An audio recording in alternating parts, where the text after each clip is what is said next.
حدیث کې راځي پیغمبر علیه الصلاۃ والسلام فرمایي درې کسان داسې دي چې الله رب العزت د هغوی ذمہواري اخیستې ده. الله رب العزت د هغوی ذمہواري اخیستې ده. الله رب العزت به جنت ته رسوي. الله رب العزت ورته د شهید درجه ورکړلې ده. درې کسان داسې دي. یو هغه مجاهد دی چې دا په جهاد کې لاړ شي، د الله رب العزت په لاره کې فی سبیل الله چې څه ته ویل کېږي په هغه کې لاړ شي، جهاد کوي.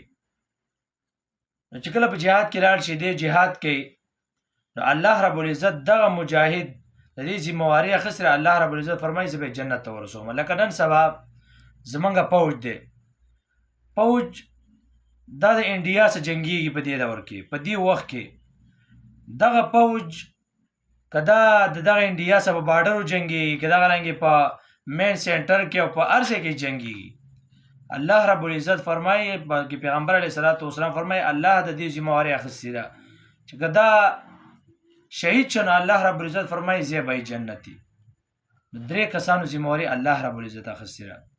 او به کم کسان چې دغه مجاهدین او اهل او عیال خوراک لراوړي، دغه رنګ د اهل او عیال حفاظت کوي، نو پیغمبر علیه الصلاۃ والسلام فرمایي داسې کس ذمہواري ما الله اخیستې. لکه مثال په تور باندې یو فوجي بارډر کې جنګيږي، لاړ شي هلته جهاد کوي، لکه دغه رنګ د کشمیر په بارډر باندې د نور بارډر کې فوجیان جنګيږي، او ته د فوجي کور ته ساز او سامان، دغه رنګ د خوراک سامان د حفاظت لپاره ودرېږي، څومره ثواب چې الله رب العزت دغه فوجي له ورکوي، دقونه ثواب چې کم کس شاته خلیفه پاتې شي الله رب العزت هغه هم دغه جهاد ورکوي، دغه ثواب ورکوي. بلکې چې څوک یې سپورټ کوي او په دې وخت کې په کار هم ده چې تخپل فوج دا په کلکه باندې سپورټ کوي، ځکه چې دیو د غیرو سره داسې خلکو سره جنګېږي چې هغه نه خلک دی. انډیا خلک دا داسې خلک دی چې نه خلک دی، خو به هر حال چې که ته هغوی سره ودرېږې د فوجیانو سپورټ وکړې په دې د وخت کې الله رب العزت په ډېر ثواب درکړي. نو الله رب العزت د درېو کسانو ذمہواري اخیستې ده. یو کس دا هغه دی چې دا په جهاد کې لاړ شي، نو الله رب العزت فرمایي بلکې پیغمبر علیه الصلاۃ والسلام فرمایي چې الله رب العزت وایي زه دې کس ضامن یم. دویم کس دا هغه دی چې دا د الله رب العزت کور ته جومات ته راځي. چې کله جومات ته راځي نو الله رب العزت د دې کس ضامن دی. یا خدا مطلب دی چې دا په جومات کې ډېر ټیم تیری کو، جومات کې دله مرګ رالی، دا په جومات کې مړ شه نو دا شهید دی، الله رب العزت به جنت ته ورسوي.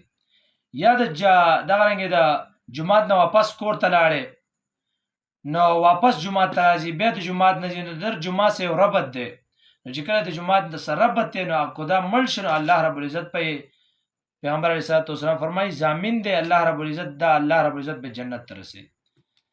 دریم عمل پیغمبر علیه الصلاۃ والسلام فرمایي چې ته کله کور ته نوځې نو په خپل اهل او عیال باندې په خپله بیبي باندې سلام کوه. چې کله ته سلام کې نو الله رب العزت په تعالی د شهید درجه درکړي. الله رب العزت ستا ضامن دی که ته مړ شوې الله رب العزت پر جنت ته ورسوي. نو په سلامتیا کې دومره ډېر ثواب دی. دا درې کسانو ضامن الله رب العزت دی. نو دا دوه یو کار چې جهاد دی، که څوک دا نشي کولی نو دا دوه کارونه چې جومات سره تعلق ساتل، جومات ته راتلل، کور ته ورتلل، په خپل اهل او عیال باندې سلام کول، دا خو د هر کس لپاره آسان دي. دې وجې نه دا دوه عملونه خامخا په ځان کې راوستل پکار دي. او دا دریم عمل چې د جهاد دی نو د خپل فوج سپورټ په کلکه باندې پکار دی.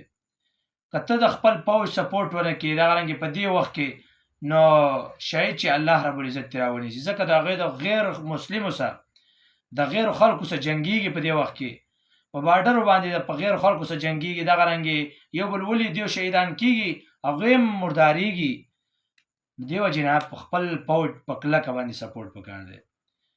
که ته د دې سپورټ ونه کړې، د دې د اهل او عیال خیال ونه ساتې، حدیث کې راځي پیغمبر علیه الصلاۃ والسلام فرمایي کله چې د قیامت ورځ شي نو الله رب العزت په مجاهد ته وایي چې ستا خلیفه دا شاته چې کوم کسان پاتې شوي وو دیو ستا په اهل او عیال کې خیانت کړی دی، څه غواړې، څه دې غواړې، څه دې زده غواړې، هغه دې ورسه وکړه. د قیامت په ورځ باندې به دې دغه مجاهد د شاته کس نه چې مسلمانې ټول ثوابونه هغه به تیوالي دا به دغه رنګې تن و تنها پاتې شي. ټول نیک اعمال دا به تې واخلي دی به تنها پاتې شي. دیو جنا چې کم آرمی کې کسان تلي فوج کې زمونږه ګورنمنټ کې کسان تلي نو د هغې د اهل و عیال په کلکه حفاظت کوه.